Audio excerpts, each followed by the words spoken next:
Hi guys, कैसे आप लोग। आशा है बहुत अच्छे होंगे।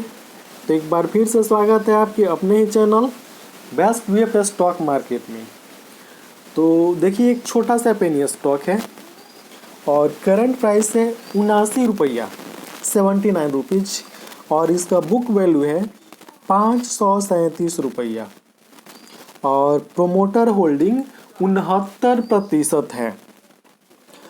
तो आप यहाँ पर समझ सकते हैं कि जितना रिस्क है, यानी मान लीजिए कि आप 1000 रुपया लगाते हैं, 1000 रुपया का रिस्क है, तो रिवार्ड लगभग 7 गुना है। यानी रिस्क से 7 गुना ज़्यादा रिवार्ड। और प्रोमोटर होल्डिंग आप देख ही रहे हो, 69% है प्रोमोटर होल्डिंग। तो छोटा सा पेनी स्टॉक है और रिस्क से कई गुना ज़्यादा रिवार्ड है। तो चलिए देखते हैं कि इसका जो अन्य डाटा है वो क्या बता रहा है, इसमें इन्वेस्ट करना चाहिए या नहीं करना चाहिए। और वैसे पेनी स्टॉक में उतना ही इन्वेस्ट करना चाहिए जितना, यदि डूब भी जाए तो आपके पोर्टफोलियो पर ज़्यादा बुरा प्रभाव नहीं पड़े। 1000 से लेकर 2000 रुपया इन्वेस्ट कर सकते हैं, ठीक है। तो चलिए देखते हैं। तो देखिए, ये जो कंपनी है शेयर मार्केट में शेयर की खरीद बिक्री करती है, पावर जनरेशन का काम करती है और अन्य जो वस्तुएं हैं उसकी भी खरीद बिक्री करती है। और कंपनी बीएसई में लिस्टेड है और इसका मार्केट कैप देख लीजिए, मात्र 50 करोड़ का मार्केट कैप है। बहुत ही छोटा मार्केट कैप। और एक शेयर का मूल्य भी कितना चल रहा है, 79 रुपया 10 पैसा। और 52 वीक का हाई आप यहाँ पर देख सकते हैं 133 रुपया और जो लो है वो 71 रुपया है। यानी आप कह सकते हैं कि इसका जो अभी प्राइस जो चल रहा है वो अपनी 52 वीक के लो के काफ़ी करीब है। और यहाँ पर देखिए, इसका जो बुक वैल्यू है 537 रुपये का बुक वैल्यू है। कंपनी डिविडेंड नहीं देती है। उसके बाद आरओसी लगभग 8.5% और आरओई लगभग 5.25% है। और इसका जो फेस वैल्यू है 10 रुपये का है। और ये इसका चार्ट यहाँ पर देख सकते हैं, लगभग 52 वीक के लो के करीब है। प्रोज में बताया जा रहा है, प्रोज में जो भी बताया जा रहा है आप देख सकते हैं, ठीक है। और कॉन्स में बताया जा रहा है कि कंपनी क्या दी है, रिपीटेड प्रॉफिट दी है। तो ऐसी जो कंपनियां होती है, रिपीटेड प्रॉफिट कोई बड़ी बात नहीं होती है, लेकिन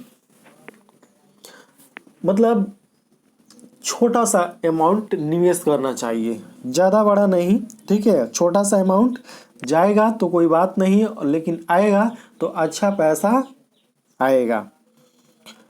और यहाँ पर इसका जो क्वार्टरली रिजल्ट है ये करोड़ में दिखाया जा रहा है। यहाँ पर देख सकते हैं कि इसका जो क्या है, जून 2022 का सेल्स है 6 करोड़ 34 लाख का सेल्स हुआ था। और इस पर जो टोटल खर्च आया था 9 करोड़ 3 लाख का खर्च आया था। तो इस तरह इसका जो ऑपरेटिंग प्रॉफिट है वो माइनस में चला गया था और जो नेट प्रॉफिट है वो भी माइनस में चला गया था। लगभग 2.5 करोड़ के आसपास माइनस में चला गया था इसका नेट प्रॉफिट। अब यहाँ पर देखें तो इसका जो निवेश देख लेते हैं, रिजर्व देख लेते हैं।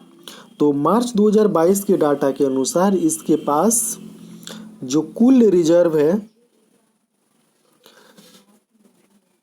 332.96 करोड़ का रिजर्व है। यानी आप सीधा समझ लीजिए कि 334 करोड़ रुपया इसके पास रिजर्व, 33 करोड़ रुपया, 333 करोड़ रुपया रिजर्व पड़ा हुआ है इसके पास।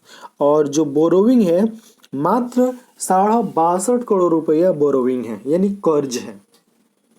तो काफी भारी भरकम रिजर्व इसके पास पड़ा हुआ है, रिजर्व की कोई कमी नहीं है। ठीक है, यहाँ से चाहे तो कंपनी मतलब ग्रो कर सकती है और अच्छा खासा ग्रो कर सकती है, क्योंकि इसके पास रिजर्व मतलब पर्याप्त मात्रा में है। और इन्वेस्टमेंट देखें तो यहाँ पर आप देखिए कंपनी के पास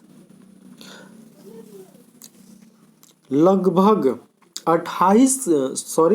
428 करोड़ रुपया का इन्वेस्टमेंट है। 428 करोड़ रुपया का इन्वेस्टमेंट है कंपनी के पास, मतलब कंपनी इन्वेस्टमेंट की है। तो इतना भारी भरकम इन्वेस्टमेंट ये कंपनी की है। और कंपनी कितनी है, मतलब छोटी सी कंपनी है, बहुत ही छोटी सी।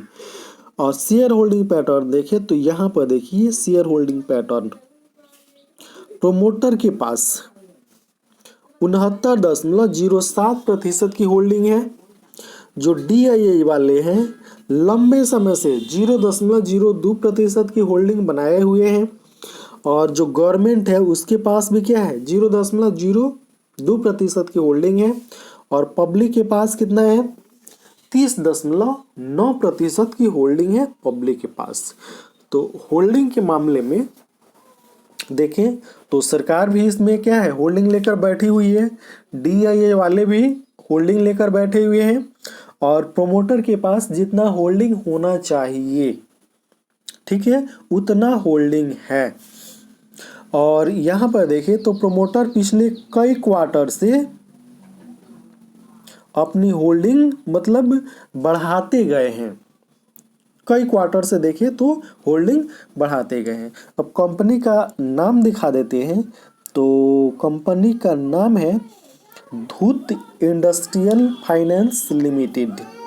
ये जो कंपनी है ये क्या करती है, देखिए गुड्स का ट्रेडिंग करती है, इसके अलावा और स्टॉक का ट्रेडिंग करती है, और पावर जनरेशन का भी ये कंपनी काम करती है। तो एक छोटी सी कंपनी, यदि आपको इसमें इन्वेस्ट करने का मतलब मन है तो इतना मतलब बहुत ही छोटा सा अमाउंट इन्वेस्ट कीजिए, ताकि अगर कंपनी डूब भी जाती है, हालांकि वैसे तो डूबेगी नहीं, ठीक है, मतलब लॉस भी होता है तो ज़्यादा अमाउंट नहीं डूबे। लेकिन यदि अपनी बुक वैल्यू पर आ जाता है तो समझ लीजिए कि लगभग 7 गुना का रिटर्न मिलेगा। तो कैसा लगा ये पेनी शेयर, आप कमेंट बॉक्स में कमेंट करके अवश्य बताएं।